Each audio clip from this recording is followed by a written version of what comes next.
so fire na fear power mama mwati. Chieti nkrofo na ka obi ake aware na say. Bisu ni prepare na city fear power mama.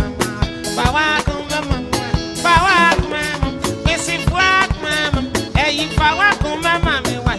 E fear so fire. Timbidi enye. Timbidi enye osiana misio. Fansa betu.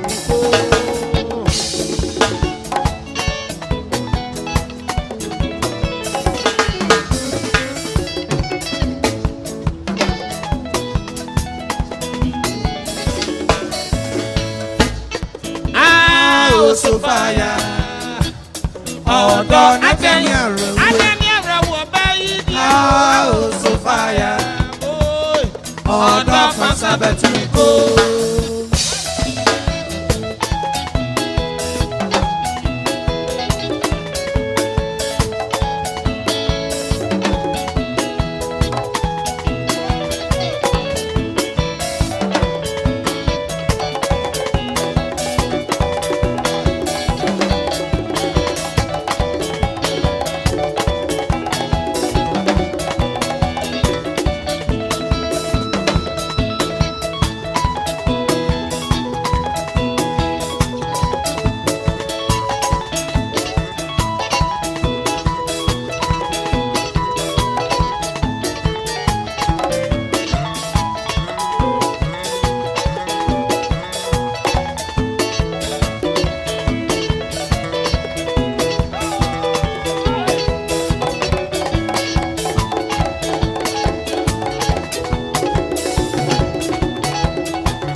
Ada didi enye yiye si wonti yami kase enye yiye nam si ajuanti se medam adar mi podi me kaya na me kwasida yo me konkosida yana se na yo abadwa ani be ma fofra na no sandi ne sakotu ko se ada no simenti mi mando me odon e ma dia chin ti so fire e se wa don't want more. Hey, want more. Say so fire, mommy. Mommy. So fire, mommy. So fire is a wammo. Fancy that we go.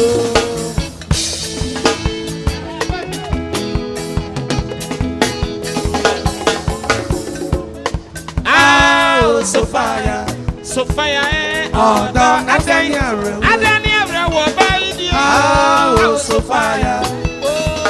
Oh, don't fancy me. Adeniara fancy me. Oh, so fire. Oh, don't Adeniara. Oh, so fire. So fire. Oh, don't fancy me. Adeniara, bro. Oh, so fire. Yeah, oh, don't Adeniara.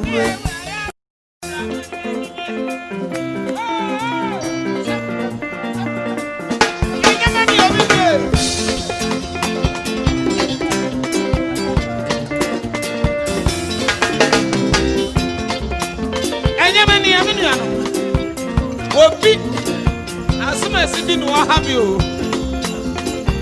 and then see the nyamia da roma enyamania ejapra enyamania obi na di bia ya ma nyo nyina ya enyamania ba ku da ma enyamania obi na di bia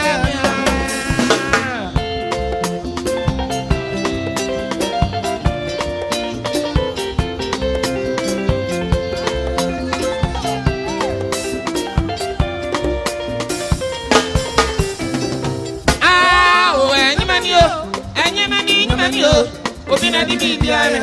Iya manyo nyina ya. Oh, enyamani o. Enyamani o. Obi na di bibia ya.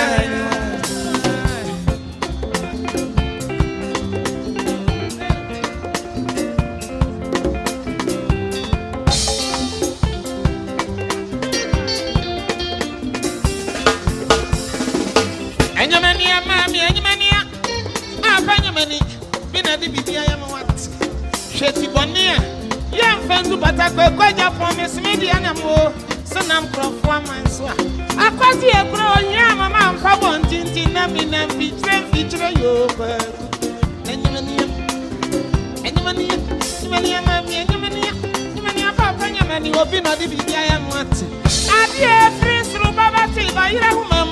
Ama bayira ama kase kwaku anyamania anyamania anyamania mami anyamania anyamania apanyamani obi na di bibia ya mwati tibania anyamania anyamania obi na di bibia ya iya banya nyina ya anyamania kwaku anyamania obi na di bibia ya aja kuno no.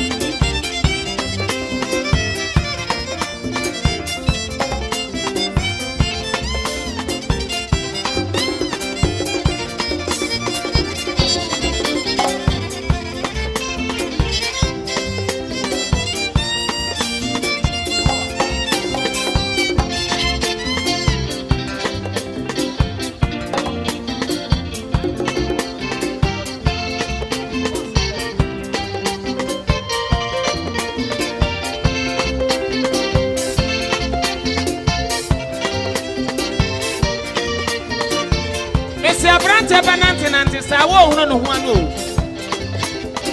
won so kra chiri sika wo ba ye aduma wo kra mpe sika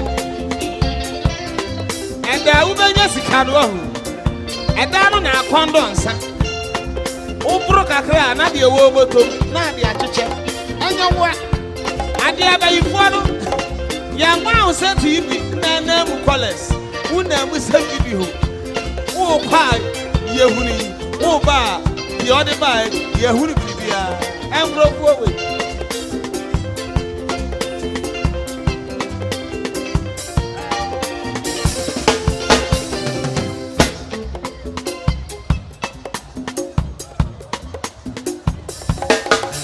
Oh, Kusian Fufua, Kuobedi, were drawn and Conumbo, awo, Nanyamania. And I said, Be a man, you been a memo and class it. Mammy, oh, mammy, Enyamania, Enyamania, mammy, oh, Obidi Bibia, I am once. Sam, Enyamania, oh, Enyamania, Obina Bibia, I am once. Tipania, oh, Enyamania, Enyamania, Obida Bibia, I am you. Oh, Enyamania, Obida Bibia, I am you.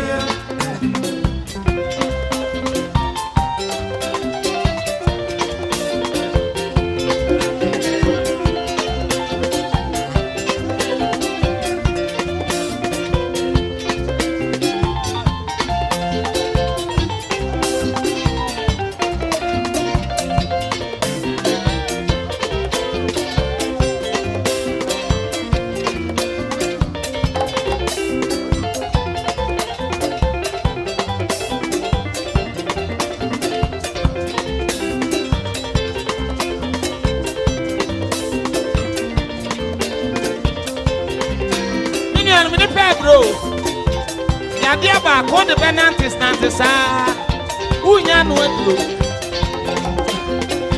nasa se ba fambi wo house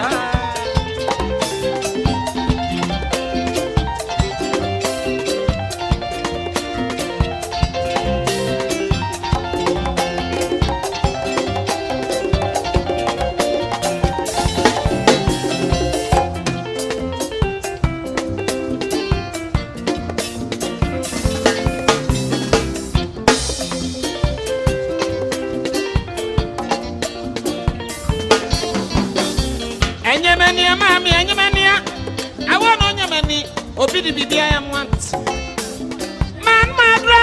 man we peace impa ya die yunko ade akura doctor yi ti mi wa me pania ya doctor ba wo yi emfa ba biata anya na me nyam so me na sana me wo se ni nyina fifie enya na ni ama bio apo obi na di bibia ya me want ade na free suru baba ti ba yira humam ama ba yira ama kase kwa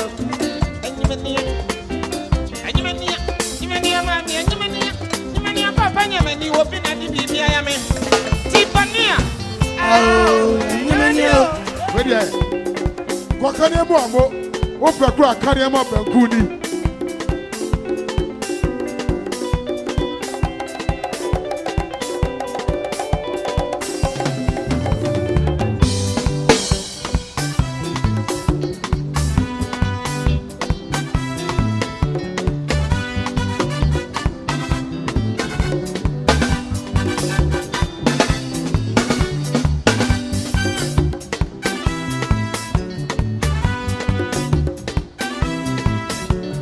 Coffee cones wow.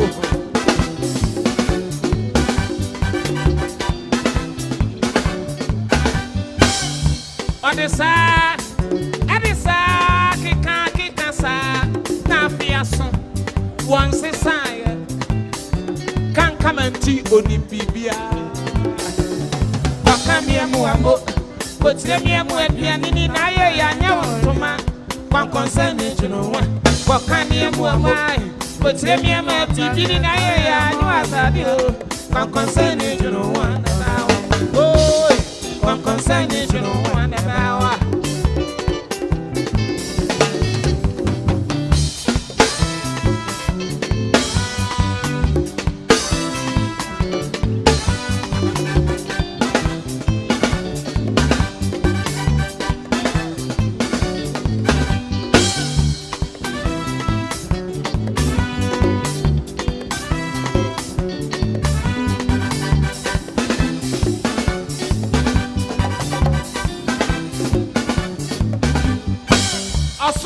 For chichidi and toby, and a sumina sufumra, or better dear what you binti, Kisan Wow Banchi, Obia by Ranche, one no a passam, one no dear passam, one no passam, sir.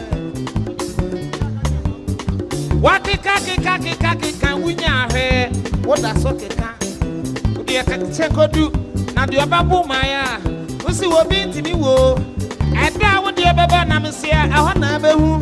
Ya who said ye don't want na dia ke kako na ho na be hunu ene ujina mframa munti ya dia upebia no obi anka hio aso wonan ena wodo nsa asane na fe be so won sade e ho na ubehura e ho na ubehura mese what is sa edisa kika sa na fia so mese once sign can't come and chew on me, Bibia.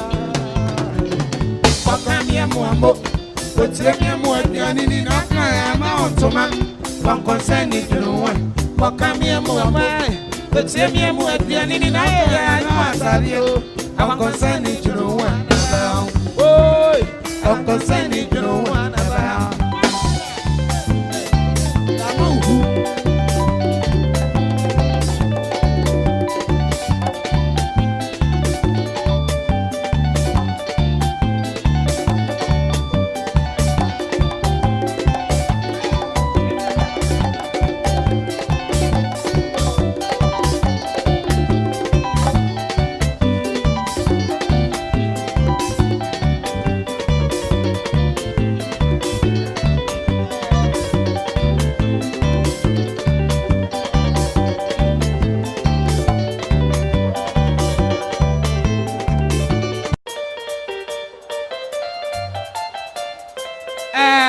Akoto woni achemfo am ha nyina munti anyumi Captain Morgan and the Big Joe munyina so munti abi asante achemfo nso ha munti anyumi enkranfo am wa chese ye nyina Ghana fo bi anti abi ibe brekwa